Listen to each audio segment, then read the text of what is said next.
The morning sun filtered through the massive windows of the Galactic Academy's training hall, casting long shadows across the polished floor where 32 cadets stood in neat rows. Commander Thuron walked slowly between them, his boots clicking against the tiles as he inspected each young face. These were the finest candidates from 12 different human colony worlds, selected to become the next generation of Earth's defenders. "Today begins your advanced combat assessment," Thuron announced, his voice carrying across the silent hall.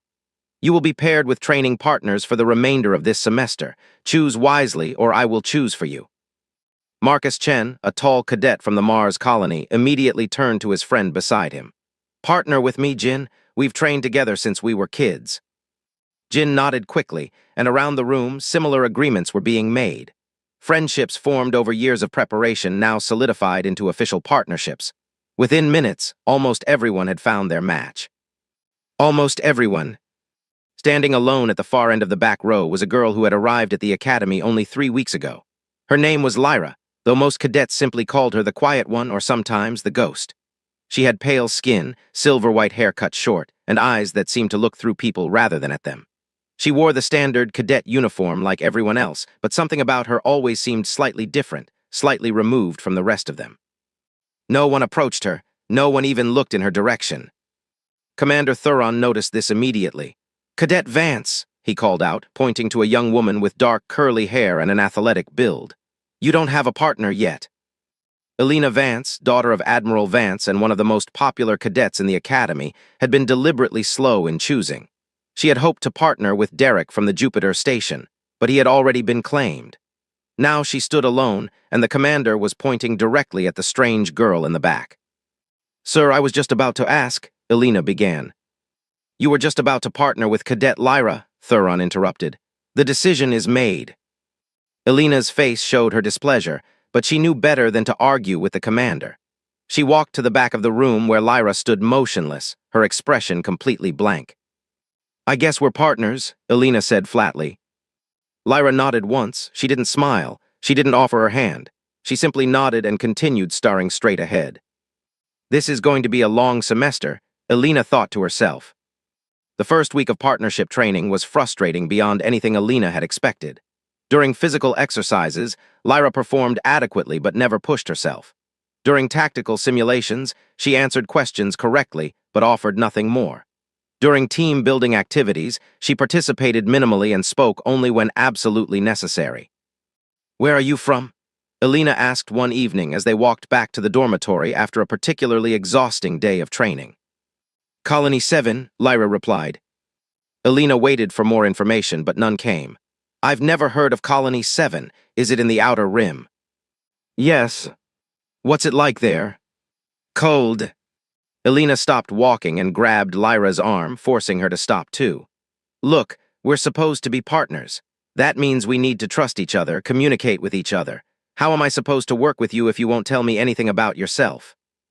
Lyra looked down at where Elena's hand gripped her arm. Her expression didn't change, but something flickered in her eyes. "My past is empty," she said quietly. "There is nothing to tell." "Everyone has a past," Elena insisted. "Not everyone," Lyra replied. She gently removed her arm from Elena's grip and continued walking toward the dormitory, leaving Elena standing alone in the corridor. That night, Elena called her father on the secure communication channel. Admiral Vance's stern face appeared on her screen, his gray hair and weathered features a reminder of his 30 years of military service. "Father, I need information about a cadet," Elena said. "Her name is Lyra. She says she's from Colony 7. Admiral Vance frowned.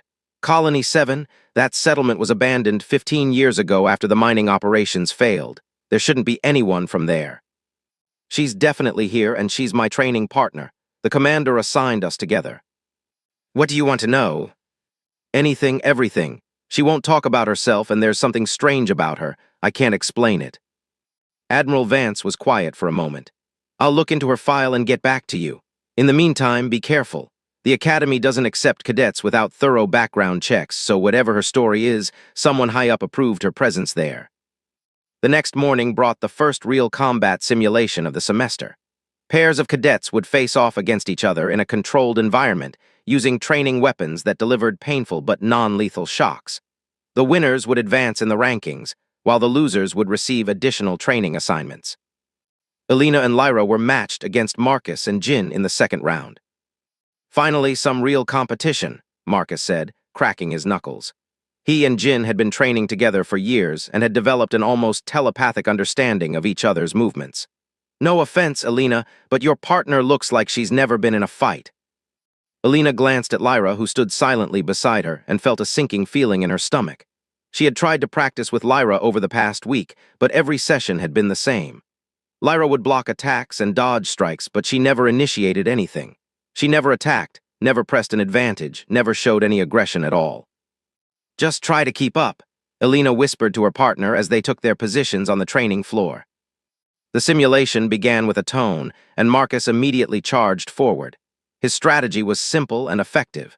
He would engage Alina directly while Jin circled around to flank them. It was a tactic that had worked against every pair they had faced so far. Alina raised her training staff and met Marcus's first strike. The impact sent vibrations up her arms, and she gritted her teeth against the strain. He was strong, stronger than she had expected. Behind her, she could sense Jin moving into position. "Lyra, watch the flank," Alina shouted. But when she glanced back, Lyra was just standing there. Not moving, not defending, just watching. Jin saw the opportunity and moved in for the strike. Alina tried to spin around to block, but Marcus pressed his attack, keeping her occupied. She couldn't protect both fronts. This was over. They were going to lose in the first round because her partner refused to fight. And then something changed. Jin's training staff swung toward Lyra's head at full speed. It should have been a clean hit, an immediate point for Marcus's team. Instead, the strike connected with empty air. Lyra had moved, but Alina hadn't seen her move. One moment she was standing still, and the next moment she was 3 feet to the left, Jin's staff passing harmlessly through the space where she had been. Jin stumbled, thrown off balance by the miss. He tried to recover, swinging again, but Lyra was already moving. She didn't run or dodge like a normal person. She flowed, her body seeming to bend around attacks like water flowing around stones. "What the?" Marcus started to say, distracted by what was happening behind Alina. That was all the opening Alina needed. She struck hard, landing a clean hit across Marcus's shoulder. He went down, the training weapon's shock system activating and sending him crashing to the floor. Meanwhile, Jin was becoming increasingly frustrated. He had attacked Lyra at least a dozen times, and none of his strikes had come close to connecting. She wasn't fighting back, wasn't trying to score points against him, but she wasn't getting hit either. It was like trying to catch smoke with your bare hands. "Stand still," Jin shouted, his composure breaking. Lyra stopped moving. She simply stopped, standing perfectly still as Jin had demanded. He lunged forward, certain he finally had her, and then she moved again. But this time, she didn't just dodge. Her hand shot out, faster than Alina's eyes could track, and she touched 2 fingers to Jin's throat. It was the lightest of touches, barely making contact, but Jin collapsed immediately, gasping for air. The training room went silent.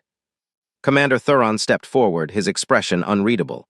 "Medical team, check on Cadet Jin. Cadet Lyra, explain what you just did." Lyra looked at the commander with those empty eyes. "He is not injured. I pressed a nerve cluster that temporarily disrupted his breathing. He will recover in approximately 30 seconds. As if on cue, Jin began breathing normally again, though he remained on the ground, staring up at Lyra with something that looked like fear. "Where did you learn that technique?" Thuron asked. "I don't remember," Lyra said. "You don't remember?" "No, sir, I don't remember." There was something in her voice, a faint crack in her usual monotone that made Alina pay attention. It wasn't a lie, she realized. Lyra genuinely didn't remember where she had learned to fight like that, which meant either she was an exceptional liar or something very strange was going on. The rest of the day's simulations continued, but the atmosphere had changed. Cadets who had ignored Lyra before now watched her with wary eyes. Some whispered among themselves, spreading rumors and theories. The quiet girl from nowhere had revealed something unexpected, and nobody knew what to make of it. That night, Alina found Lyra sitting alone on the observation deck, staring out at the stars. The massive window showed a panoramic view of space, with Earth visible in the distance as a blue and green marble suspended in infinite darkness. "Can I sit?" Alina asked.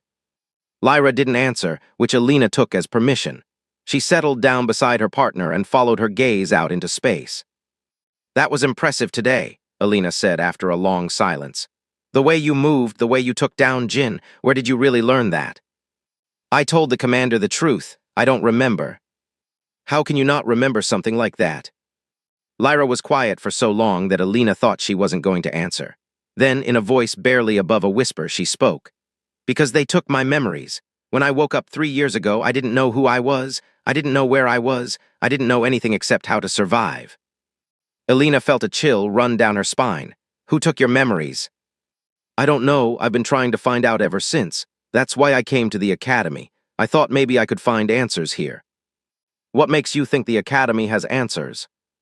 Lyra finally turned to look at Alina. In the starlight, her silver-white hair seemed to glow, and her eyes held depths of pain that Alina had never noticed before. Because sometimes when I sleep, I dream of this place. I dream of these halls, these rooms, these faces. I don't know if they're memories or just dreams, but I had to come here. I had to know. Alina didn't know what to say. Everything she thought she knew about her strange partner had just been turned upside down. This wasn't a girl who was being deliberately mysterious. This was someone who literally didn't know who she was. I want to help, Alina said finally. If there are answers here, we'll find them together. Lyra's expression didn't change, but something in her posture softened slightly. Why would you help me? Because we're partners, and because everyone deserves to know who they are. The next week brought more training, more simulations, and more opportunities for Alina to observe her partner.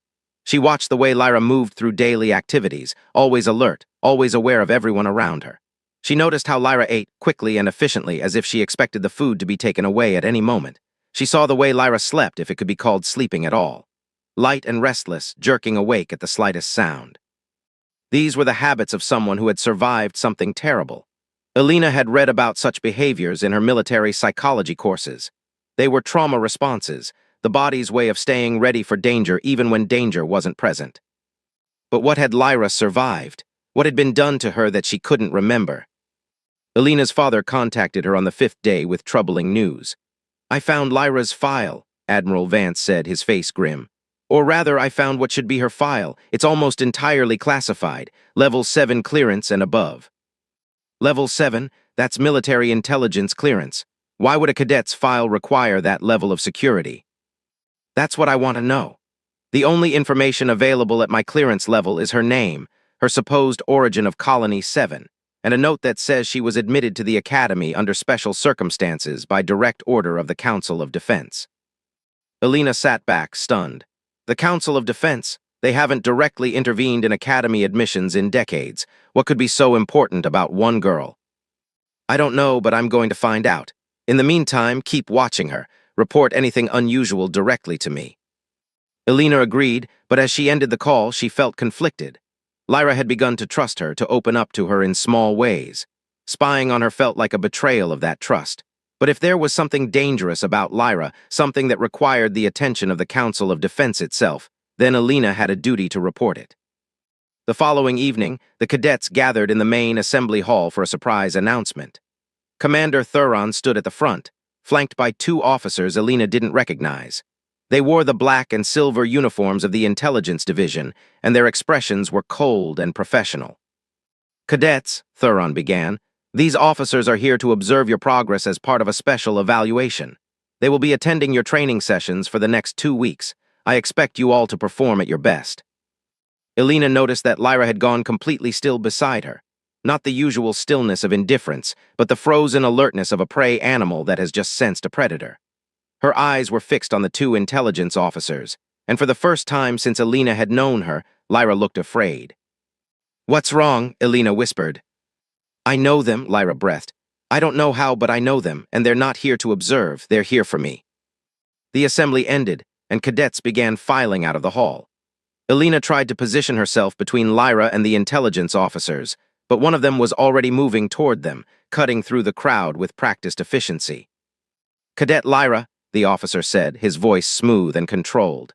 I'm Commander Reeves of the Intelligence Division. I wonder if I might have a word with you. Lyra's face had gone pale, but her voice was steady when she replied. Of course, sir. What would you like to discuss? Your progress at the Academy, your background, your future potential. Commander Reeves smiled, but there was no warmth in it. Let's find somewhere private to talk. Anything you want to say to my partner can be said in front of me, Alina interrupted, stepping forward. We're a team. Reeves's smile faded. Cadet Vance, Yes, I know who you are. Your father is Admiral Vance, isn't he? I'm sure he would want you to cooperate with an official intelligence inquiry. My father would want me to look out for my partner, Elena said firmly. That's what partners do. For a long moment, nobody moved. The tension in the air was thick enough to cut with a knife. Then Reeves nodded slowly. Very well, both of you come with me. They followed the intelligence officer to a small conference room off the main corridor. The other officer, who hadn't spoken a word, positioned himself outside the door. Elena had the distinct impression that they were not guests being invited for a conversation, but prisoners being escorted to an interrogation. Reeves sat down across from them and placed a thin data tablet on the table. Lyra, that's the name you're using now, isn't it? But I remember you by another name. Project Echo, does that mean anything to you? Lyra's hands clenched in her lap, but her face remained expressionless. No. No, interesting. Reeves tapped the tablet, and a holographic image appeared above it. It showed a young girl, maybe 10 or 11 years old, strapped to a medical table. Wires and tubes connected her to various machines, and her face was twisted in pain. Do you recognize this girl? Reeves asked. Elena felt sick. The girl in the image had silver-white hair. Even though her face was contorted with agony, the resemblance to Lyra was unmistakable. That's me, Lyra whispered. That's me, isn't it? Very good, your memory isn't as empty as you claimed. Reeves leaned forward. You were part of a classified military program, Project Echo. The goal was to create the perfect soldier. Enhanced reflexes, enhanced strength, enhanced cognitive abilities, all achieved through experimental procedures that push the boundaries of medical science. What happened to the program? Elena demanded. What did you do to her? Reeves ignored her, keeping his eyes fixed on Lyra. There were 40 subjects in Project Echo. You were Subject 17, the most successful of them all. Your enhancements exceeded all expectations. You were faster, stronger, smarter than any human being had a right to be. And then, Lyra asked, her voice barely audible. And then you escaped. 3 years ago, you broke out of the facility where you were being held and disappeared. We've been looking for you ever since. Reeves smiled again, and this time there was genuine pleasure in it. And now we've found you. Elena's mind was racing. Everything made sense now. Lyra's impossible combat abilities, her lack of memories, her strange habits and behaviors. She had been created, manufactured like a weapon, and then discarded when she proved too difficult to control. You're not taking her, Elena said, standing up. Whatever you did to her, whatever program she was part of, it's over. She's a cadet now. She has rights. She has no rights, Reeves said coldly.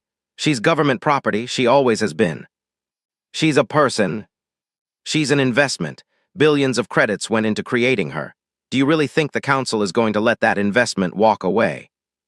Lyra stood slowly. Her movements were calm, controlled, but Elena could see something changing in her eyes. The emptiness was fading, replaced by something hard and dangerous. You made me, Lyra said quietly. You took a child and turned her into a monster. You stole my memories, my identity, my entire life, and now you want me to come back. It wasn't personal, Reeves said. It was necessary. The war is coming, Lyra. The aliens we've encountered at the edge of known space are just the beginning. Humanity needs soldiers like you if we're going to survive. Then humanity will have to find another way. Lyra moved so fast that Elena barely saw it happen. One moment she was standing by the table, and the next moment Reeves was on the ground, his arm twisted behind his back at an angle that looked painful. The door burst open, and the second officer rushed in, weapon drawn. Don't, Lyra said, her voice carrying an authority that hadn't been there before. I could kill him before you pull the trigger, and then I could kill you. You know this is true. The officer hesitated, his weapon aimed at Lyra's head. But he didn't fire. He knew, just as Elena knew, that Lyra wasn't bluffing. Let me go, Reeves gasped from the floor. You can't escape. The entire academy is surrounded. I'm not trying to escape, Lyra said. I'm making a point. You may have created me, but you don't control me. I'm not your weapon. I'm not your property. I'm not your soldier. She released Reeves and stepped back, raising her hands to show she was no longer a threat. I came to this academy to find answers. Now I have some of them. But I'm not leaving. I'm going to stay here, complete my training, and become a cadet just like everyone else. And if you try to take me by force, I will defend myself. Reeves climbed to his feet, rubbing his twisted arm. His face was red with anger and humiliation. You think this is over? You think you can just refuse? I think, Lyra said calmly, that you should talk to your superiors before you do anything else. Because I'm not the only survivor of Project Echo. The others are still out there, and I know where they are. If anything happens to me, that information becomes public.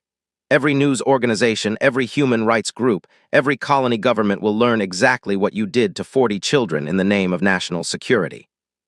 The color drained from Reeves's face. You're bluffing. Am I? Lyra's eyes met his without flinching. Try me.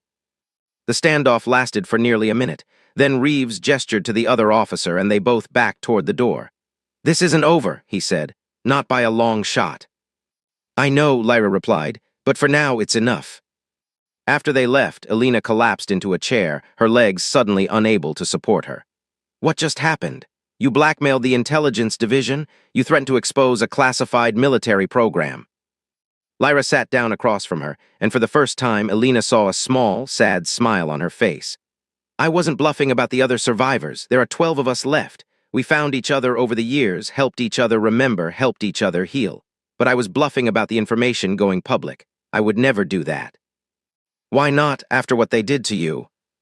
Because the other survivors are trying to live normal lives. Some of them have families now, children. If the program becomes public, they'll be hunted just like me. I won't do that to them. Alina shook her head in amazement. You just protected people who might never know you protected them, using a threat you never intended to carry out, against an organization that created you to be a weapon. That's either incredibly brave or incredibly stupid. Probably both, Lyra admitted, but it worked for now. For now, Alina agreed. But Reeves will be back. They won't just let you go. I know, but at least now I have time. Time to train, time to prepare, time to figure out who I really am beyond what they made me. Lyra looked at Alina with those silver-gray eyes that had once seemed so empty. Thank you. For what? For standing with me. You didn't have to do that. Alina reached across the table and took Lyra's hand.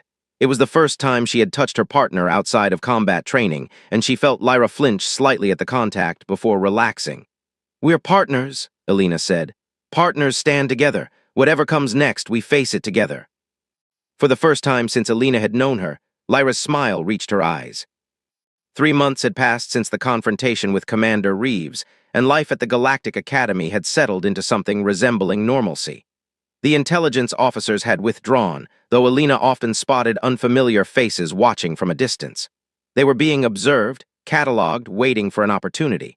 But for now, they were safe. Lyra had changed in ways that were both subtle and profound. She still spoke less than most cadets, still preferred solitude to crowds, but the emptiness that had once defined her was slowly being replaced by something warmer. She smiled more often, participated more fully in group activities, and had even made a few tentative friendships beyond her partnership with Alina. The other cadets had adjusted to her presence as well. The initial fear and suspicion that followed her display of extraordinary abilities had faded as she proved herself to be a reliable teammate and a supportive ally. She helped struggling cadets with their combat techniques, offered quiet encouragement during difficult training exercises, and consistently refused to use her enhanced abilities to gain unfair advantages in competitions. She's not what I expected, Marcus admitted to Alina one afternoon as they watched Lyra patiently guide a younger cadet through a complicated grappling maneuver. When she took down Jin that first day, I thought she was dangerous. Now I think she might be the kindest person I've ever met. Alina nodded, feeling a surge of pride for her partner. She's been through more than any of us can imagine. The fact that she can still show compassion after everything that was done to her is remarkable. But beneath the surface calm, both Alina and Lyra knew that storm clouds were gathering. Intelligence reports that Alina's father shared with her painted a troubling picture. Tensions with the alien species known as the Keth were escalating rapidly. Diplomatic missions had failed, and border skirmishes were becoming more frequent and more deadly. War seemed inevitable, and with war came the desperate need for soldiers. Soldiers like Lyra. The first sign that their temporary peace was ending came on a gray morning in late autumn. Alina and Lyra were eating breakfast in the crowded cafeteria when a commotion near the entrance caught their attention. A group of officers in formal dress uniforms was making their way through the room, and at their head walked a woman whose face Alina recognized immediately. That's Admiral Chen, Alina whispered.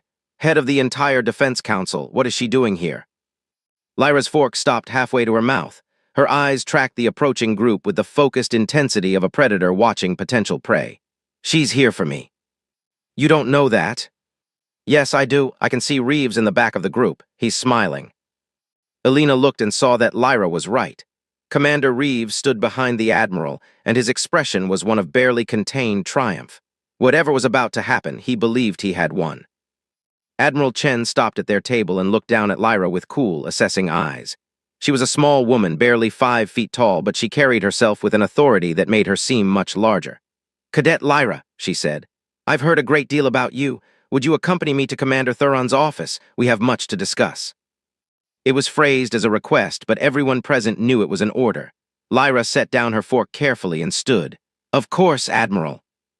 "I'm coming too," Elena said, rising from her seat. Admiral Chen's gaze shifted to her.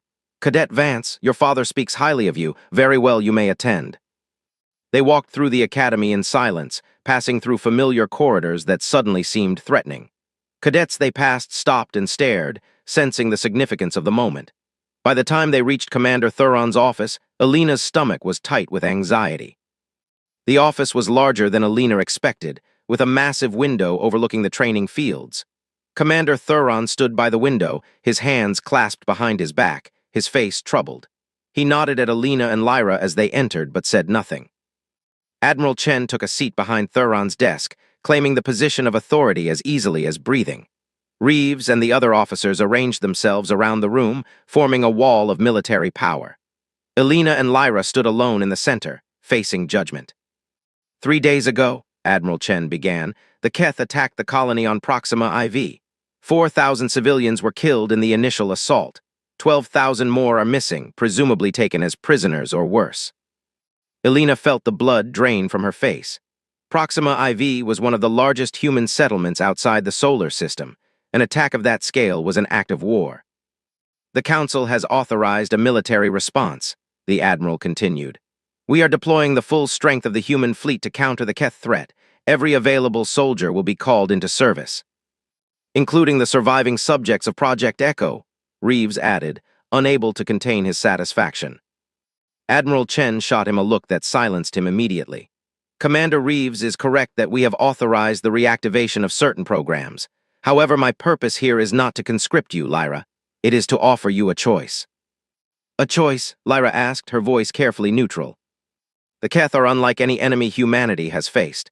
They are stronger than us, faster than us, more numerous than us. Our conventional forces will struggle against them. We need every advantage we can get, and that includes soldiers with enhanced capabilities." Admiral Chen leaned forward. "But I am not Commander Reeves. I do not believe in forcing people to fight. I believe in inspiring them to choose to fight." "What exactly are you offering?" Elena asked. "I am offering Lyra and the other Project Echo survivors a place in a new unit. A special operations team that will conduct the most dangerous missions against the Keth. They will have the best equipment, the best training, and the best support we can provide. In return, they will serve humanity in its hour of greatest need." "And if she refuses?" Elena demanded. "Then she is free to continue her training at the academy and serve in whatever capacity she chooses when she graduates. I will not compel anyone to serve in this unit against their will." The Admiral's eyes met Lyra's. "But I hope you will consider it. Humanity needs heroes, Lyra. Not the kind that are manufactured in laboratories, but the kind that choose to stand when others fall. The kind that fight not because they were made to, but because they believe in something worth fighting for." The room fell silent. Elena could see the conflict playing out on Lyra's face, the war between her desire for freedom and her sense of responsibility. She wanted to grab her partner's hand, to tell her that she didn't have to do this, that she had already suffered enough. But she knew this was Lyra's decision to make. "May I ask a question?" Lyra said finally. "Of course." "The other survivors, the 12 who escaped like I did, if I agree to join this unit, will they be forced to join as well?" Admiral Chen shook her head. "Each of them will be given the same choice I am giving you. No one will be forced. And if some of them choose not to fight, then they will be left in peace, my word on it." Lyra was quiet for a long moment. When she spoke again, her voice was stronger than Elena had ever heard it. "I spent 3 years running from what I was made to be. I told myself that I would never fight again, never kill again, never be a weapon for anyone. But running doesn't change what happened. It doesn't undo the suffering of the other subjects, and it doesn't bring back the ones who died." She looked at Elena, and Elena saw something in her eyes that hadn't been there before. Not emptiness, not fear, but purpose. "The Keth are killing innocent people. Families, children, people who have never harmed anyone. If I can stop that, if I can use what was done to me to protect others instead of hurting them, then maybe I can find meaning in all that pain. Maybe I can become something more than what they created. Lyra, Elena started. I accept your offer, Admiral, Lyra said. I will join your unit. Admiral Chen nodded slowly. Thank you, Lyra. You will report to Special Operations Command at 800 tomorrow for orientation. Commander Thuron will provide you with the necessary arrangements. There's one condition, Lyra added. Reeves stepped forward angrily. You're in no position to. Let her speak, Admiral Chen cut him off. Elena comes with me, Lyra said. We're partners, we've trained together, fought together, trusted each other. I won't join your unit unless she can join too. Elena's heart skipped a beat. She hadn't expected this. The Special Operations Unit sounded incredibly dangerous, the kind of assignment that people didn't come back from. But looking at Lyra's determined face, she knew she couldn't let her partner face that danger alone. I'm not enhanced, Elena pointed out. I'm just a regular cadet. You're the best tactician in our class, Lyra replied. You see patterns that others miss, you keep calm under pressure, and you're the only person I trust to watch my back. Admiral Chen considered this for a moment. Cadet Vance, what do you say? Elena thought about her father, about the life she had planned for herself, about the safe and predictable career path that had been laid out before her since birth. Then she looked at Lyra, at the friend who had gone from stranger to sister in just a few months, and she knew there was only one answer. Where she goes, I go, Elena said. Partners stick together. The next few weeks were a blur of preparation and transition. Elena and Lyra were transferred from the academy to a secret facility deep in the mountains of Earth's northern continent. There, they met the other members of the unit that was being assembled. There were 12 of them in total, including Lyra. Each was a survivor of Project Echo, each carrying the scars of what had been done to them. They ranged in age from 20 to 40, their enhancements manifesting in different ways. Some were faster, some stronger, some possessed sensory abilities that bordered on supernatural. All of them had spent years hiding, running, trying to forget. Now they were being asked to remember. The leader of the unit was a man named Cole, the oldest of the survivors. He was large and weathered, with gray streaks in his dark hair and a prosthetic arm that replaced the limb he had lost during his escape from the program. When he spoke, the others listened with a respect that suggested he had earned his authority the hard way. Most of us thought we'd never see each other again, Cole said during their first group meeting. We scattered across the colonies, changed our names, built new lives, but deep down we always knew this day would come. The universe has a way of calling its soldiers back to war. Some of us didn't want to be soldiers, said a woman named Myra, whose enhancement gave her the ability to process information at superhuman speeds. Some of us just wanted to be left alone. I know, Cole replied, and I'm sorry, but the Keth don't care what we want. They're coming, and if we don't stop them, everything we've built, everything we've tried to protect will be destroyed. Elena sat among the enhanced soldiers, feeling very much like an outsider. She was the only non-enhanced member of the unit, a fact that had raised more than a few eyebrows. But Lyra had insisted, and Admiral Chen had agreed, so here she was. Who's the regular? Asked a young man named Kai, whose enhancement gave him perfect aim and reaction time. No offense, but this isn't the kind of unit that takes passengers. She's my partner, Lyra said firmly. And she's not a passenger, she's our tactical coordinator. You all might be able to fight like machines, but she's the one who's going to tell us where to fight and how. Kai looked skeptical, but he didn't argue. None of them did. In the hierarchy of the unit, Lyra's word carried weight. She was the youngest of the survivors, but she was also the most successful enhancement case in the program's history. Her abilities surpassed even Cole's, making her the most powerful among them. Training began immediately and was more intense than anything Elena had experienced at the academy. The enhanced soldiers were pushed to their limits and beyond, hunting abilities that normal humans could only dream of. They practiced combat scenarios against simulated Keth opponents, learning to exploit alien weaknesses and protect against alien strengths. Elena's role was different. She worked with the unit's intelligence officers, analyzing data on Keth movements and tactics, developing strategies for insertion and extraction, identifying high-value targets for strike missions. It was demanding work that often kept her up late into the night, but she found it fascinating. She also found herself growing closer to the other unit members. Myra became a friend, her rapid-fire way of speaking and thinking a constant source of entertainment. Cole treated her like a younger sister, offering advice and support when the pressure became too great. Even Kai eventually warmed to her, admitting that her tactical insights had saved lives during training simulations. But it was her relationship with Lyra that deepened the most. Without the distractions of the academy, without the constant observation of other cadets, they had time to truly get to know each other. Lyra told Alina about her fragmented memories, the pieces of her past that surfaced sometimes in dreams.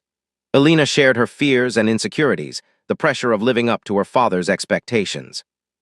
"When this is over," Alina said one night as they sat on the roof of the barracks, watching stars wheel overhead, "what do you want to do?" Lyra considered the question. "I never thought about after before. I was always just surviving, just trying to get through the next day. But now," she trailed off. Now I think I'd like to teach. At the academy, maybe. Help other cadets find their way like you helped me find mine." Alina smiled. "You'd be a good teacher, terrifying but good." Lyra laughed, a sound that had become more common over the past weeks, but still surprised Alina every time she heard it. "What about you?" "I always thought I'd follow my father into flag command. Admiral Vance, commanding fleets and making strategy. But lately I've been thinking about something smaller, something more personal." "Like what?" "Like maybe staying with this unit.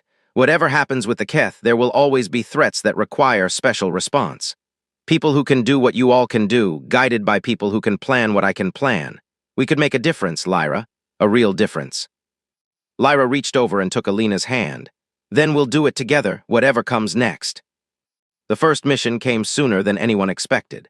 Intelligence reports indicated that a Keth raiding party was planning to attack a civilian transport carrying 3,000 colonists to a new settlement. The transport had no military escort and would be defenseless against the alien assault. "The transport is 15 hours from the nearest Navy patrol," Cole briefed the team in the operations center. "Even at maximum speed, conventional forces can't reach them in time. But we have a stealth dropship that can make the intercept in 8 hours if we launch now." "What are we looking at for opposition?" Alina asked, pulling up tactical displays. "Estimated 12 Keth raiders, equipped with plasma weapons and boarding equipment. Their plan is probably to disable the transport and capture the passengers." "Capture for what purpose?" Myra asked. "We don't know, but it can't be anything good." The unit moved quickly, boarding the dropship and preparing for combat.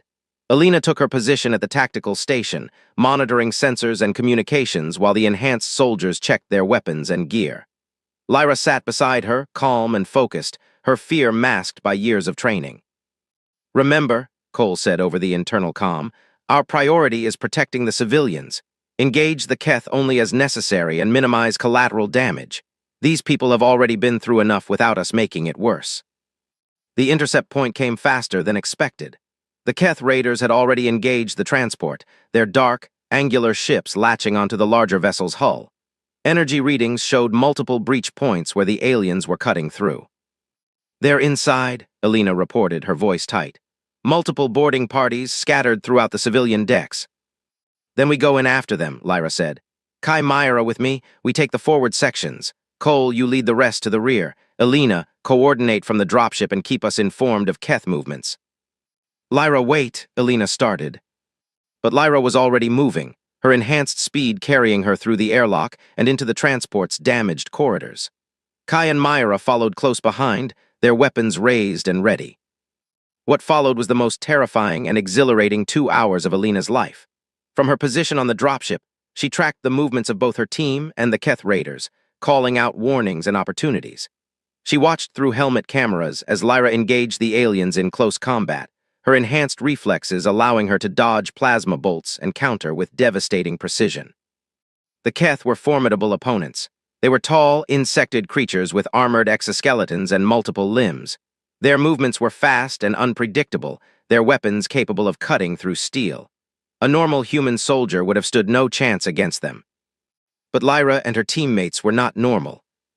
Kai's perfect aim took down raiders before they could react. Myra's information processing allowed her to predict enemy movements seconds before they happened. Cole's raw strength let him tear through Keth armor with his prosthetic arm.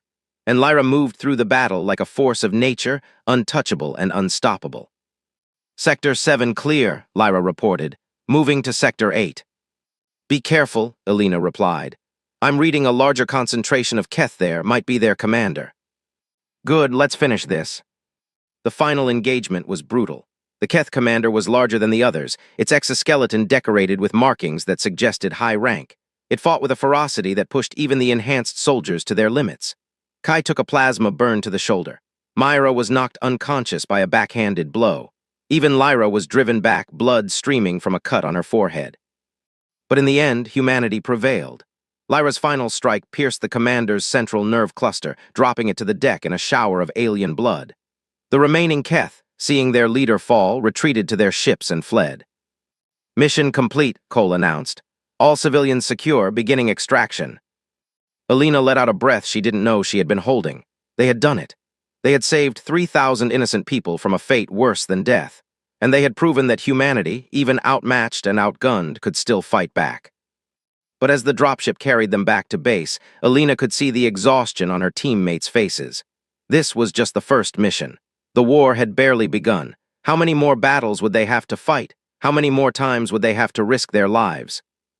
She looked at Lyra, who was being treated for her wounds by the unit's medic. Their eyes met, and in that moment, Alina saw a reflection of her own thoughts. Fear, determination, hope, uncertainty, all mixed together in a silent acknowledgement of what they had gotten themselves into. "You did well," Lyra said quietly. "You did the fighting, I just talked. Talking kept us alive. Don't underestimate the value of what you do." Lyra reached out and squeezed Alina's hand. "We're partners, remember, we succeed or fail together." Alina squeezed back, together. The months that followed brought mission after mission. The unit became a legend among the human forces, their exploits inspiring soldiers across the front lines.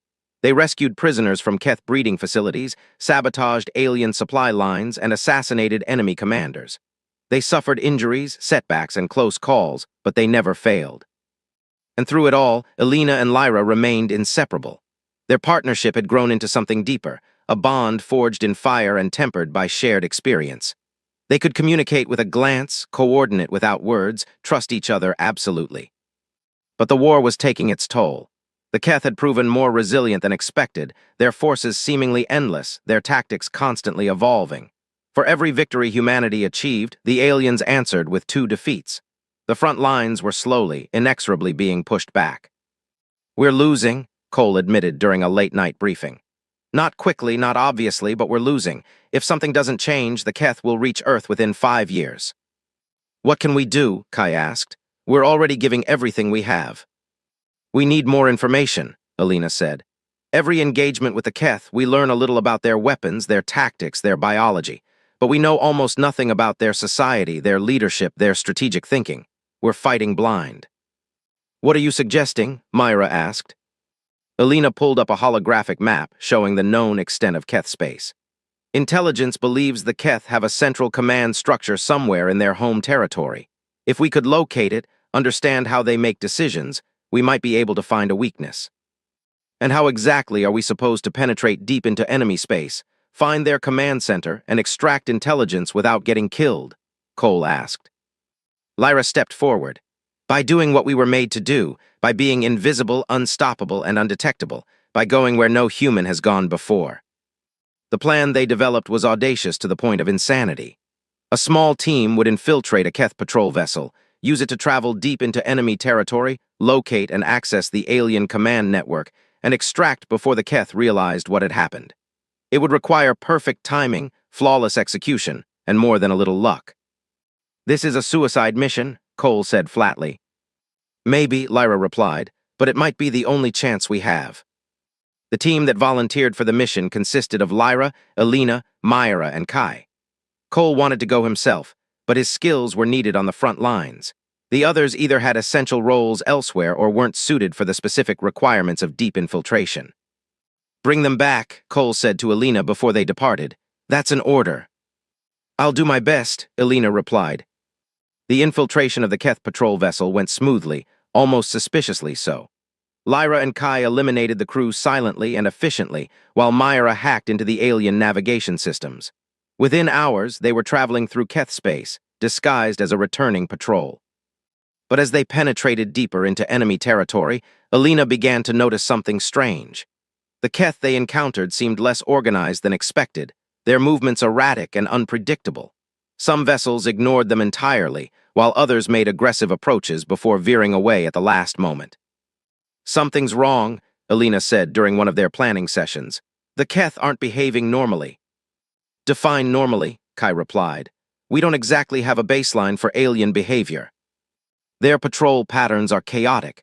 Their communication frequencies are jumbled. It's like their entire command structure is in disarray."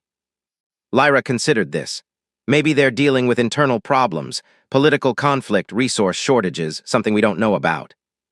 Or maybe they know we're here, Myra suggested. The truth, when they discovered it, was far more disturbing than any of them had imagined. They located the Keth command center on a barren moon at the edge of a dying star. But instead of the fortress of military power they expected, they found a facility in ruins, bodies of Keth scattered everywhere, and evidence of a battle that had ended only days before. "What happened here?" Kai asked, stepping over the corpse of a Keth commander. Alina examined the damage patterns, her tactical training helping her piece together the story. "They were attacked, but not by humans. The weapon signatures don't match anything in our database." "Then who?" Lyra asked. The answer came from deep within the facility, where they found a single Keth survivor, badly wounded and barely conscious. Through a combination of gestures and the translation device Myra had salvaged, the alien managed to communicate its final message. "The shadows," it gasped. "They have awakened, they are coming. We tried to warn you, but you would not listen. Now it is too late for all of us." "Who are the shadows?" Alina demanded. But the Keth was dead before it could answer. They searched the facility for more information, finding fragmented data files and corrupted records.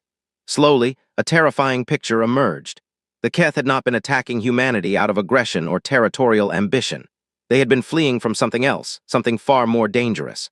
The war, the raids, the destruction. It had all been the desperate actions of a species trying to survive by any means necessary. And now, whatever they had been running from had caught up with them. "We need to get this information back to command," Alina said. "This changes everything." "The ship's communication systems can't reach human space from here," Myra reported. "We'll have to make the journey ourselves." "Then we go," Lyra said, "fast." The return journey was a nightmare. The shadows, whatever they were, had spread throughout Keth space like a disease. Entire fleets were destroyed, planets were reduced to ash, and the screams of dying aliens filled every frequency. The patrol vessel barely escaped engagement after engagement, its camouflage becoming less effective as the shadows learned to detect their presence. "There," Kai shouted, pointing at a sensor reading. "A gap in their lines. If we can reach it, we might be able to punch through to human space." "Do it," Lyra ordered. The vessel surged forward, its engines pushed to maximum. Behind them, shadow ships materialized out of the void, their dark forms seeming to absorb light itself. They were fast, impossibly fast, but the Keth vessel was designed for speed as well. The gap grew closer. Alina could see human space beyond it, the familiar stars that meant safety. They were going to make it. They had to make it. An impact rocked the vessel, throwing everyone to the deck. Alarms blared, warning of critical damage to the engine systems. "We're not going to make it," Myra reported, her voice shaking. "The engines are failing." Lyra made her decision in an instant. "Everyone to the escape pod, now." "What about you?" Alina demanded. "Someone has to stay and pilot the ship. Keep the shadows focused on me while you escape." Lyra was already moving toward the bridge. "Go." "No, I'm not leaving you." Lyra stopped and turned. In her eyes, Alina saw the same warmth and determination that had drawn her to this strange, broken, remarkable person from the very beginning. "Alina, you have to survive. The information we gathered is more important than any of us. Humanity needs to know what's coming." "Humanity needs you too." "Humanity has you, and that's enough." Lyra crossed the distance between them and pulled Alina into a fierce embrace. "Thank you for everything, for seeing me when everyone else looked away, for standing with me when it would have been easier to run, for being my partner, my friend, my family." Alina felt tears streaming down her face. "You can't do this." "I can, and I will." Lyra released her and pushed her toward the escape pod where Kai and Myra were waiting. "Go, live, fight, win, and when this is over, remember me." "Lyra, go." The escape pod launched, carrying Alina, Myra, and Kai away from the doomed vessel. Through the viewport, Alina watched as the patrol ship accelerated toward the gap, the shadows in pursuit. She watched as plasma fire erupted around it, tearing through shields and armor. She watched as it began to break apart, pieces spinning away into the void. And she watched as, somehow, impossibly, the ship made it through the gap and disappeared into human space, taking the pursuing shadows with it. The escape pod drifted for 3 days before a human patrol found them. By then, Alina had stopped crying, stopped feeling, stopped doing anything except staring at the stars and thinking about the partner she had lost. But deep in her heart, beneath the grief and the guilt, a spark of hope remained. Because Lyra had made it through, damaged, broken, probably dying, but she had made it through. And if there was even the smallest chance that Lyra was still alive, Alina would find her. No matter what it took. The headquarters of the combined human forces was in chaos when Alina arrived with her companions. The news they brought had shattered everything humanity thought it knew about the universe. The Keth were not the enemy. They were refugees, just like the human colonists they had been attacking, and something far worse was coming. Admiral Chen listened to their report in grim silence, her face growing paler with each new revelation. The data files recovered from the Keth Command Center told a story of cosmic horror. The Shadows were an ancient species, older than recorded history, that awoke from dormancy every few million years to consume all intelligent life in the galaxy. The Keth had encountered them first and fled across the stars, trying to find a new home beyond the Shadows' reach. They weren't invading, Alina explained, her voice hoarse from exhaustion and grief. They were running. When they found human space, they tried to take it by force because they were desperate. They knew the Shadows were right behind them. And now the Shadows are here, Admiral Chen said quietly. Yes, and if the Keth couldn't stop them, we don't stand a chance. The room fell silent as the weight of those words settled over everyone present. Humanity had spent years preparing to fight the Keth, building weapons and training soldiers for a war against insectoid aliens. Now they faced an enemy that had destroyed civilizations across the galaxy, an enemy that seemed to consume light itself, an enemy that no one had ever defeated. What happened to Lyra? Cole asked. He had been waiting at headquarters when they arrived, his face drawn with worry. Alina closed her eyes. She stayed with the ship, drew the Shadows away from us so we could escape. I saw her go through the gap into human space, but the ship was badly damaged. I don't know if she survived. We have to find her, Cole said immediately. I know, that's why I'm here. Alina looked at Admiral Chen. Permission to organize a search and rescue operation. Denied, the Admiral replied. We need to focus all our resources on preparing for the Shadow threat. One life, even one as valuable as Lyra's, cannot take priority over the survival of our entire species. Alina felt anger surge through her, hot and fierce. Lyra gave everything for this mission. She sacrificed herself so we could bring back the information that might save humanity, and you're just going to abandon her. I'm not abandoning anyone. I'm making the hard choices that leadership requires. Admiral Chen's voice was firm but not unkind. If Lyra survived, she'll find her way back to us. She's the most capable soldier I've ever seen. But I cannot authorize a mission to search for one person when the entire human race is at stake. Then I'll go without authorization, Alina said. If you do that, you'll be court-martialed and stripped of your rank. I don't care. For a long moment, the two women stared at each other across the table. Then Admiral Chen sighed and shook her head. You remind me of your father. The same stubbornness, the same loyalty, the same willingness to throw everything away for what you believe in. Is that a bad thing? It's a dangerous thing. The Admiral stood and walked to the window, looking out at the military complex spread below. I cannot authorize your mission, but I can choose not to notice if a small team of volunteers decides to conduct an unauthorized salvage operation in the area where Lyra's ship was last seen. Alina felt a surge of hope.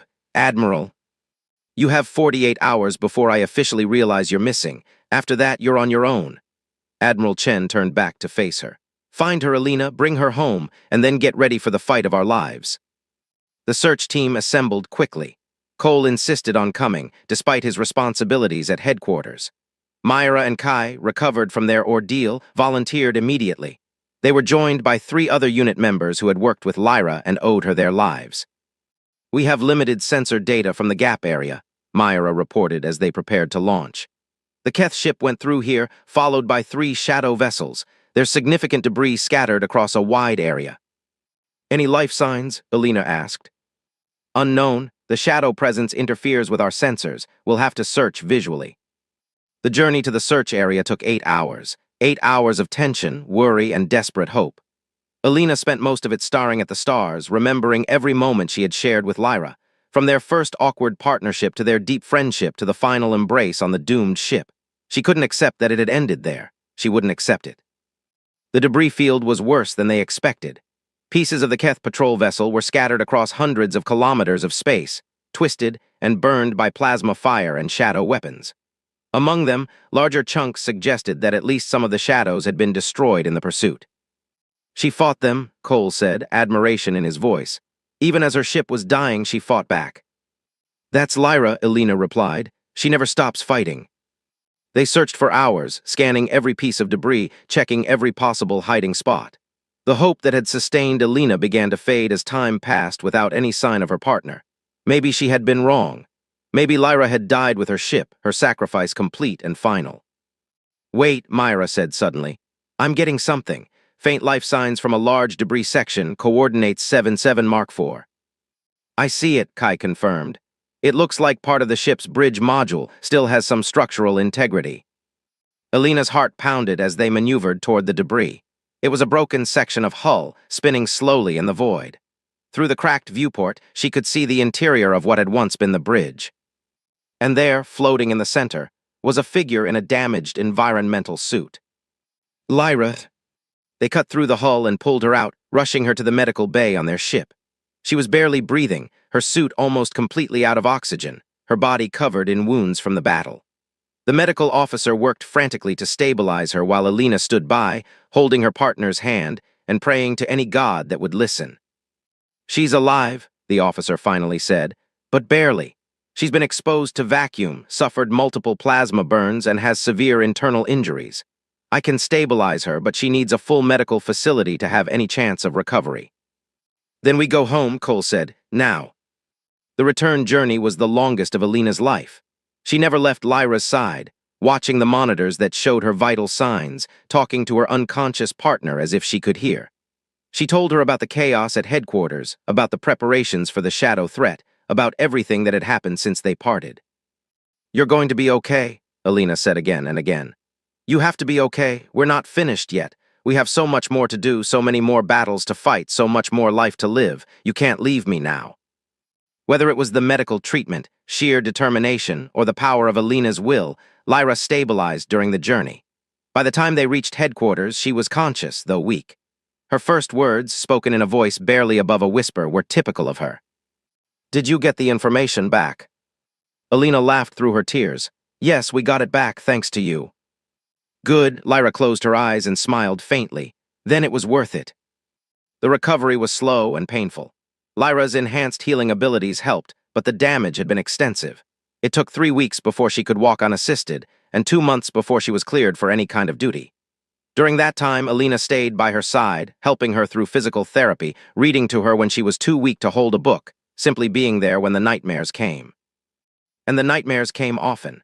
Lyra would wake screaming, reliving the final moments on the Keth ship, seeing the shadows closing in, feeling the fire of their weapons. Elena would hold her until she calmed, whispering reassurances until she fell back asleep. I thought I was ready to die, Lyra admitted one night after a particularly bad episode. I made peace with it. I knew what I was doing when I stayed behind.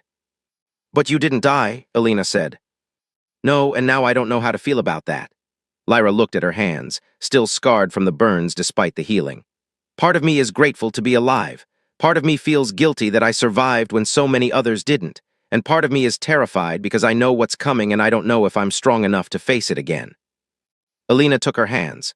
You're not facing it alone. You never were and you never will be. Whatever comes, we face it together. Partners, Lyra said. Partners. While Lyra recovered, the rest of humanity prepared for war. The information from the Keth Command Center proved invaluable. Scientists studied shadow technology and developed countermeasures. Military planners analyzed their tactics and devised strategies. Diplomats reached out to surviving Keth forces, forging an uneasy alliance against the common enemy. The Keth, for their part, were amazed that humans had chosen to help them instead of taking advantage of their weakness. Centuries of fleeing from one hostile species to another had left them cynical about the possibility of cooperation. The human offer of alliance was unprecedented. You could have destroyed us, the Keth ambassador said during the first joint council meeting. We attacked your colonies, killed your people, why show mercy? Admiral Chen answered for humanity. Because we learned from our own history that cycles of violence lead only to destruction. We were at war with you, but we were never your enemy. The shadows are the enemy. They threaten all of us, regardless of species, regardless of past conflicts. If we're going to survive, we have to stand together. The alliance was formalized within weeks, and joint task forces began training immediately. Keth soldiers, with their strength and natural armor, worked alongside human forces equipped with newly developed anti-shadow weapons. The enhanced soldiers of the Echo unit served as bridges between the two species, their abilities making them invaluable in combined operations. Lyra, now recovered and stronger than ever, became a symbol of the Alliance. She had survived the shadows when no one else had. She had chosen to sacrifice herself for a mission that saved both human and Keth lives. The soldiers of both species looked to her for inspiration, and she accepted the burden with quiet grace. But the shadows were coming, and no amount of preparation could fully ready them for what that meant. The first major engagement happened at the colony of New Tokyo, a human settlement on the outer edge of explored space. Shadow vessels appeared without warning, their dark forms materializing from the void like nightmares given shape. They descended on the colony and began their harvest. The joint fleet arrived 3 hours later to find half the colony in ruins. Fires burned in domed cities. Evacuation ships filled the sky, fleeing toward the protection of the waiting warships. And everywhere, the shadows moved through the destruction, collecting the dead and dying for purposes no one wanted to imagine. "All units, engage," Admiral Chen commanded from the flagship. "Protect the evacuees at all costs." The battle that followed was unlike anything humanity had experienced. Shadow ships moved in patterns that defied conventional physics, appearing and disappearing seemingly at will. Their weapons cut through shields and armor like they weren't there. The joint fleet lost a dozen ships in the first 10 minutes of combat. But they adapted. Keth pilots, with their superior reflexes, began anticipating shadow movements. Human weapons, modified based on the captured data, proved more effective than expected. And the Echo unit, deployed via boarding shuttles, fought their way onto a shadow command vessel. Lyra led the assault, her team of enhanced soldiers cutting through shadow defenders with brutal efficiency. The aliens were tall and thin, their bodies seemingly made of the same dark material as their ships. They didn't speak, didn't make any sound at all, but their movements were coordinated with terrifying precision. "They're adapting to our tactics," Myra reported, her information processing ability allowing her to track patterns in the shadow response. "They learn faster than any species I've ever seen."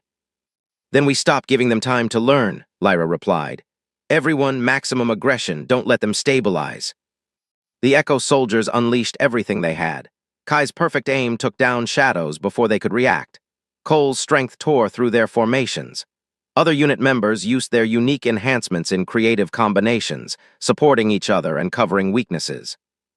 Lyra was everywhere at once, a blur of motion that seemed to exist in multiple places simultaneously.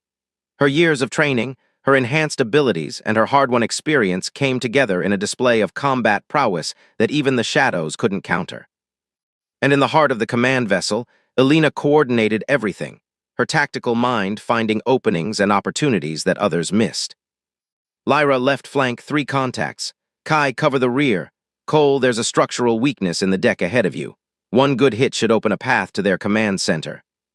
Cole struck the deck with his prosthetic arm, and the floor collapsed, revealing a shaft that led deeper into the vessel.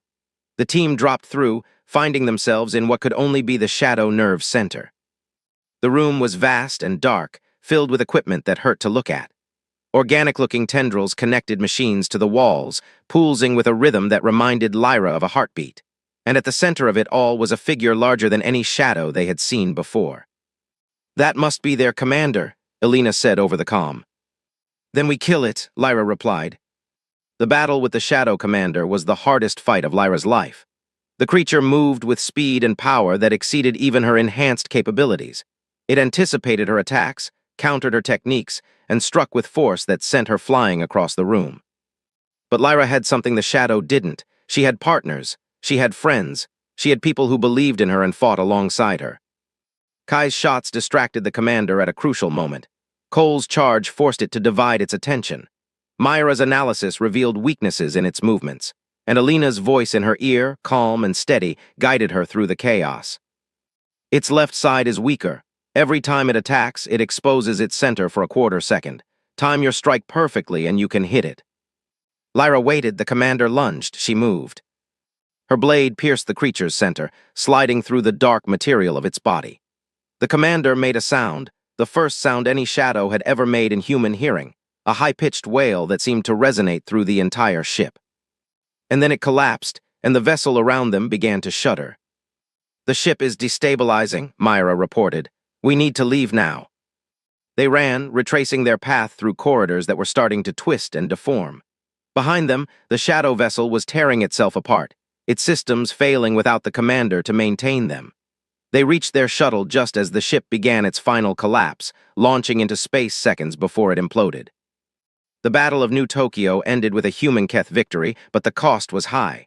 Thousands of colonists had been lost, a quarter of the joint fleet was destroyed, and everyone knew that this was just the beginning. The war against the Shadows lasted for 7 years. 7 years of battles across 100 star systems. 7 years of sacrifice, loss, and desperate survival. 7 years of watching friends die and wondering if each day would be the last. Elena and Lyra fought through it all, side by side, partner beside partner. They became legends, their names spoken with reverence by soldiers of both species. The tactical coordinator and the ghost, they called them, the partnership that had never failed. They lost people they loved. Cole fell defending a Keth homeworld, buying time for civilians to evacuate. Myra was killed in an intelligence operation that prevented a shadow ambush. Kai survived but lost his sight to a shadow weapon, his days of perfect aim behind him. But they also gained new allies, new friends, new reasons to keep fighting. The alliance between humans and Keth grew stronger with each passing year. Other species, survivors of previous shadow purges, emerged from hiding and joined the coalition. Together, they learned to fight an enemy that had never been defeated. The turning point came in the 6th year of the war. Elena had developed a theory based on years of studying shadow behavior. They weren't truly independent creatures, she realized. They were extensions of a single consciousness, a vast intelligence that had slumbered for millions of years and now sought to reclaim its dominance over the galaxy. "If we can find the source of that consciousness," Elena explained to the War Council, "if we can strike at the heart of the Shadow Collective, we might be able to end this war." "Do you know where it is?" Admiral Chen asked. The years had aged her, but her determination remained unbroken. "I think so. The Shadows always retreat in the same direction when they're defeated. Their reinforcements always come from the same region of space. Everything points to a location in the galactic core, a system that our sensors have never been able to penetrate." "Getting there would be suicide," the Keth ambassador observed. "The core is dense with shadow forces, no fleet could fight its way through." "A fleet couldn't," Lyra agreed, "but a small team might." The plan was simple in concept, suicidal in execution. A small strike force would infiltrate the galactic core using stealth technology developed from captured shadow vessels. They would locate the source of the shadow consciousness and destroy it, regardless of the cost. Elena and Lyra would lead the mission. "You don't have to do this," Admiral Chen said when they presented the proposal. "You've both given more than anyone could ask. Let someone else take the risk this time." "There is no one else," Lyra replied. "I'm the only enhanced soldier left who survived direct engagement with shadow commanders, and Elena is the only tactical mind who understands them well enough to navigate their territory." "Besides," Elena added with a faint smile, "we started this together. It's only fitting that we end it together." They spent months preparing, gathering the best equipment, the most accurate intelligence, the most advanced stealth technology available. The crew they assembled was the finest the Coalition had to offer, volunteers who knew they might not return but believed in the mission enough to risk everything. The journey into the galactic core was the most harrowing experience of Elena's life, and she had lived through 7 years of war. The density of shadow forces increased with every light year they traveled. Their stealth systems were pushed to the breaking point, hiding them from sensors that seemed almost aware of their presence. 3 times they were detected and had to fight their way free. Each battle cost them crew members, precious resources, and time they couldn't afford to lose. By the time they reached the target system, they were down to half strength, their ship barely functional. But they had made it. The source of the shadow consciousness was a structure unlike anything Elena had ever seen or imagined. It hung in the center of the system, a vast sphere of darkness that seemed to absorb light itself. Tendrils of shadow extended from it, connecting to billions of shadow vessels that waited in orbit around it. It's beautiful, Lyra whispered, in a terrible way. It's an abomination, Alina replied, and we're going to destroy it. The plan was to land on the sphere's surface, plant a chain reaction device at its core, and escape before detonation. Simple in theory, impossible in practice, but they had come too far to turn back now. The landing was rough, their shuttle crashing onto the sphere's surface rather than touching down gracefully. They emerged into an environment that defied physics, where gravity shifted randomly and the ground seemed to pulse with malevolent awareness. The core should be this way, Myra's voice said through Alina's headset. Their fallen friend had contributed to this mission by leaving behind her research, the last gift of a brilliant mind. They fought through shadow defenders that materialized from the surface itself. They navigated passages that twisted and changed, trying to trap them or lead them astray. They pushed through barriers of pure darkness that sought to consume them. And finally, they reached the core. It was a chamber of impossible dimensions, larger on the inside than the sphere itself should have allowed. At its center floated an entity of pure shadow, ancient and vast and utterly alien. This was the source of the shadow consciousness, the mind that had orchestrated the extinction of countless civilizations across millions of years. So, the entity spoke, its voice resonating directly in their minds. The little ones have come to challenge me. How amusing. We've come to end you, Lyra said, raising her weapon. End me? I was old before your species climbed down from trees. I have consumed galaxies, devoured civilizations, harvested the collective intelligence of 1 trillion worlds. What could creatures like you possibly do to end me? Alina stepped forward, the chain reaction device in her hands. We could show you something you've never encountered before, something that all your power, all your experience, all your knowledge couldn't prepare you for. And what would that be? Hope. The entity laughed, a sound like worlds dying. Hope is a delusion of the weak. It has never saved anyone from my hunger. Maybe not, but it's carried us here through everything you threw at us. We've lost friends, lost family, lost entire worlds, but we never lost hope. And as long as we have hope, we keep fighting. That's something you'll never understand. Alina activated the device and threw it into the heart of the entity. What followed was chaos. The entity screamed, its form writhing and contracting as the chain reaction began. The chamber around them started to collapse, reality itself tearing apart. Lyra grabbed Alina and ran, her enhanced speed the only thing keeping them ahead of the destruction. They reached the surface just as the sphere began to implode. Their shuttle was destroyed, but another vessel was waiting for them, one of the coalition ships that had made it through the shadow defenses to provide support. Get on, Kai's voice shouted over the comm. The blind soldier had refused to stay behind, insisting that his other senses were more than enough to fly a rescue mission. They leaped aboard as the sphere collapsed completely, taking the shadow consciousness with it. A shockwave of energy swept through the system, and across the galaxy, billions of shadow vessels went dark simultaneously, the minds controlling them suddenly gone. The war was over. The celebrations lasted for months. Every world in the coalition, human and Keth and all the others, erupted in joy. The nightmare that had threatened to consume the galaxy was finally ended. They had won. Alina and Lyra were heroes, legends, the partnership that had saved the universe. They were offered positions of power, honors, rewards beyond imagination. They refused them all. What do you want? Admiral Chen asked when they announced their intention to retire. Name it and it's yours. Alina looked at Lyra, who nodded slightly. We want to go back to the academy. We want to teach. Teach? The next generation of soldiers, of leaders, of protectors. We want to share what we've learned so that if something like this ever happens again, humanity will be ready. Admiral Chen smiled, the first genuine smile Alina had seen on her face in years. I think that can be arranged. They returned to the Galactic Academy on a spring morning, walking through the same halls where they had first met as awkward partners who didn't trust each other. Now they walked as equals, as friends, as something even deeper that neither of them had ever put into words. Their first class consisted of 32 new cadets, eager and nervous and completely unaware of the journey they were beginning. Alina stood at the front of the room, Lyra beside her, and looked out at the young faces. Welcome to the academy, Alina said. My name is Alina Vance, and this is my partner, Lyra. Over the next year, we're going to teach you everything we know about strategy, combat, and survival.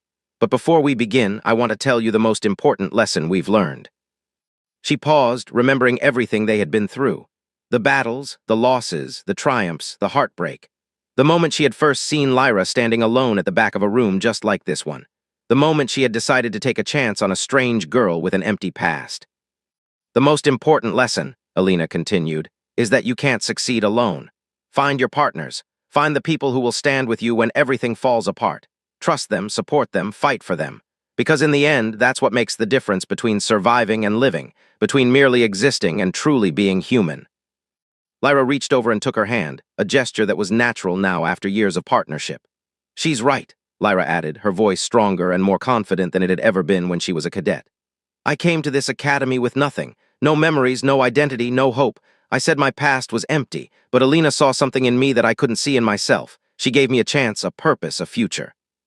She looked at the cadets, at the next generation of humanity's defenders, and smiled. You don't know what you're capable of yet. You don't know the challenges you'll face or the choices you'll have to make. But if you find the right partners, if you trust them completely, you can accomplish things you never imagined possible. Now, Alina said, releasing Lyra's hand and picking up a training schedule. Let's begin. Pair up with someone, anyone. It doesn't matter who. Today is the first day of your journey, and every journey starts with a single step. The cadets began moving around the room, introducing themselves to each other, forming partnerships that might last a lifetime. Alina watched them with a sense of deep satisfaction. She thought about the marks that Lyra carried, the scars of her past that she could never fully hide. The enhanced reflexes, the fragments of stolen memories, the trauma that still surfaced in nightmares. But she also thought about how those marks had become symbols of survival rather than shame, badges of honor rather than sources of pain. Lyra's past had been empty when they first met, but together they had filled it with meaning, with purpose, with love. And the future stretched out before them, bright with possibility. Partners? Alina asked quietly, looking at Lyra. Lyra smiled, her silver-gray eyes warm with affection. Partners, she agreed, forever.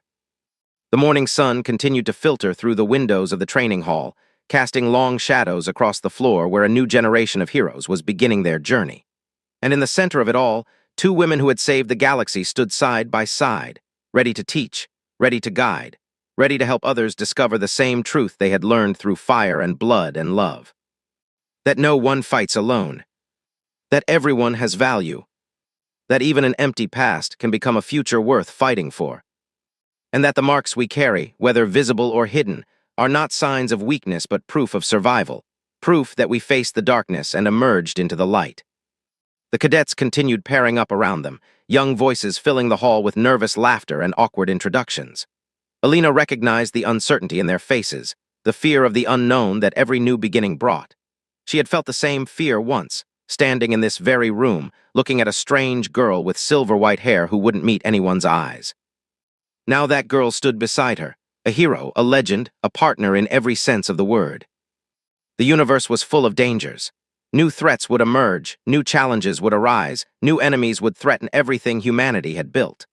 But as long as there were people willing to stand together, willing to fight for each other, willing to believe in something greater than themselves, there was hope. And hope, as Alina had learned, was the most powerful force in the universe. All right, she called out, clapping her hands to get the cadets' attention. Now that you've paired up, let's see what you can do. First exercise, standard combat drill. Show me what you've got. The cadets scrambled to take their positions, and the training began. Another day at the academy, another step toward the future, another chance to make a difference. Alina and Lyra stood together, watching their students, guiding their development, shaping the next generation of humanity's defenders. Partners, forever. The end of one story and the beginning of countless others. And somewhere in the stars, the universe continued its ancient dance, filled with wonders and terrors beyond imagination. But humanity was no longer alone in facing them. They had allies, they had purpose, they had each other. And that, Alina knew, was enough. It would always be enough.